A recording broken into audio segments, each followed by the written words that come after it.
Koks didžiausias džiaugsmas, kai išsisprendžia mūsų situacija, kai mes gaunam atsakymą į poreikį?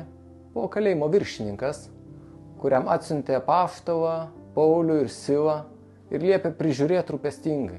Jis juos surakino, uždarė į vidinę kamerą. Mat tuo metu, jeigu kaliniai pabėga, kalėjimo viršininkas turėdavo atsakyti savo galvą. Taigi, vidury nakties sudrebėjo žemė, visos durys atsidarė ir nubudo kalėjimo prižiūrėtojas. Jis įsitraukė kalaviją ir pamanė, kad jau kalinių nėra ir nusprendė nusižudyti. Bet tuo metu apaštalas Paulius sušuko: nedaryk savo nieko pikto, mes visi esam čia. Ir čia atrodytų turėtų būti laiminga istorijos pabaiga, nes situacija išsisprendė. Kalėjimo viršininkas galėjo džiaugtis, nes jis liko gyvas. Jo kaliniai nepabėgo, bet toliau.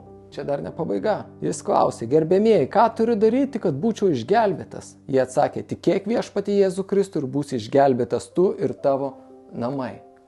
Štai kur tikras džiaugsmas ateina. Kur ateina tikras išgelbėjimas. Jis nusivedė juos į namus. Jis juos pamaitino. Buvo pakrikštytas su namiškiais ir galiausiai su visais namiškiais džiūgavo įtikėjęs Dievą. Džiūgavo įtikėjęs Dievą. Ar turi šitą džiaugsmą? Ar tau užtenka situacija, kai išsisprendžia, bet tai yra dar netikras džiaugsmas.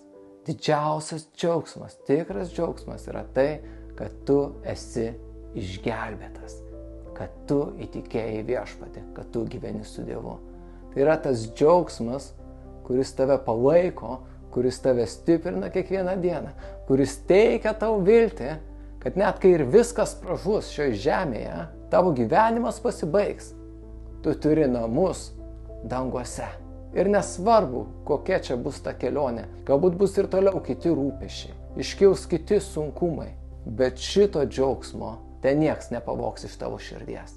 Ir pats jį išlaikyk, pasilik jame, turėk jį. Būk su viešpačiu, būk išgelbėtas.